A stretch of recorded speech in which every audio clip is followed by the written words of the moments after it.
There are many reasons why you may not be improving. Today I'm going to be talking about one of those reasons, and that is limiting yourself and how that could be affecting things. And then I'm going to give you some practical advice on how you can fix that problem in the next video. Let's get into it. First of all, what do I mean when I say limiting? Let's say you're a beginner at drawing.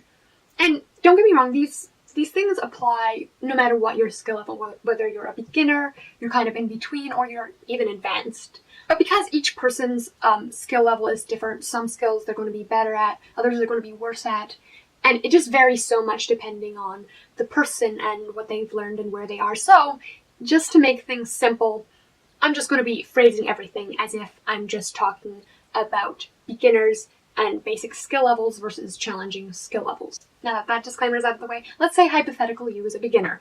What you would probably do is go get books and tutorials and other resources like that that were specifically targeted at beginners and that taught basic skills. You're not going to jump right away into drawing hyper-realistic people because hypothetical you doesn't know all of the fundamental drawing skills yet. It would just be impractical. And that's pretty obvious, right? Yes, and that's all right and good. I'm not going to be talking about that. But I think it's very easy to fall into a tendency of where you want to stay right where you are, studying the things that are at your skill level or very near your skill level, and never really push yourself outside that level, outside of your comfort zone. And this is where it becomes a problem. Sometimes this happens just because we get so comfy where we are and we don't really want to take that effort to push ourselves out there and really grow as an artist. We want it, but we don't want the process. We don't want the effort involved. Other times, it's more because we feel that we just haven't mastered the skill level we're at enough to progress to the next level. And this is more of a cautious thing, more of a maybe even fear-driven kind of thing. But the results of both of these things are very similar and just as bad. With any other thing that we learn ever, we don't just stick ourselves doing this one particular thing, let's say addition in math. You don't stay there just practicing addition problems all day, every day. You're going to move on to subtraction, even though you don't know it and you might be terrible at it at the moment. That's really the only way to improve in math. You're not going to get better at any given skill if you only do what you already know.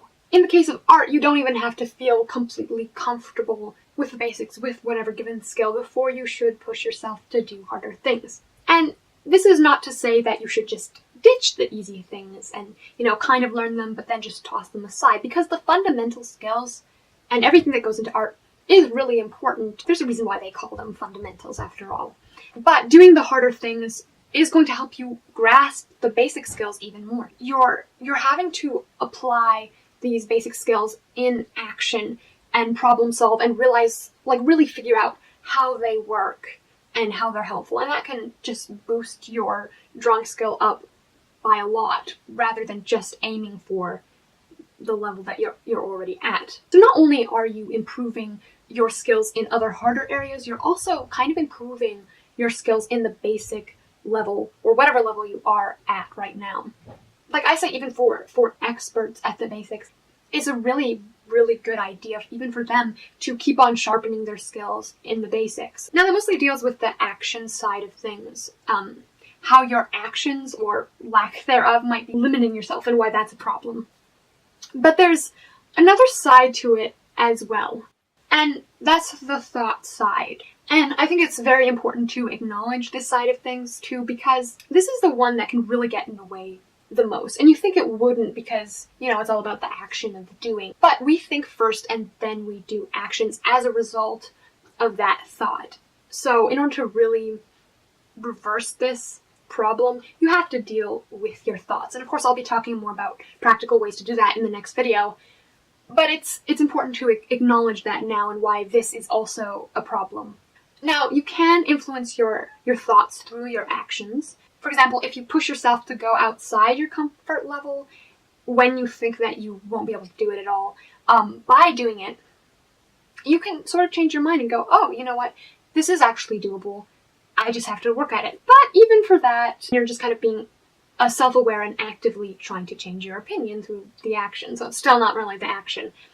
There's generally two ways we limit ourselves by our thoughts, and I kind of touched on them earlier.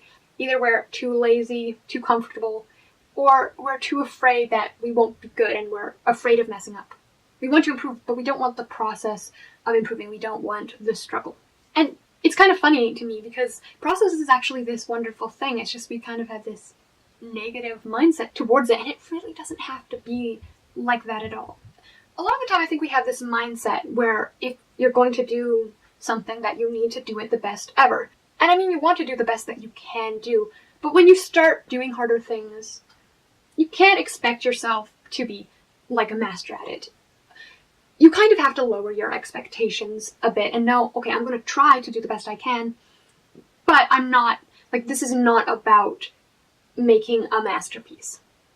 It's just about trying. And of course we know this, it's just we have a little trouble applying that knowledge. And I think that, like, changing that mindset makes things a whole lot easier, a whole lot less intimidating. If you believe you're going to have a bad day and you keep on telling yourself over and over that you're going to have a bad day, chances are you're going to have a bad day because that's what you were looking for. You basically set yourself up for failure. I mentioned this in another video, which I did on expectations, where I basically set myself up to do a mediocre painting because of how I approached it. Now, I did approach it in ways with paper and supplies that did make it harder for me to make something as high quality, but it more had to do with the mindset that I approached it with. I could have done a better job.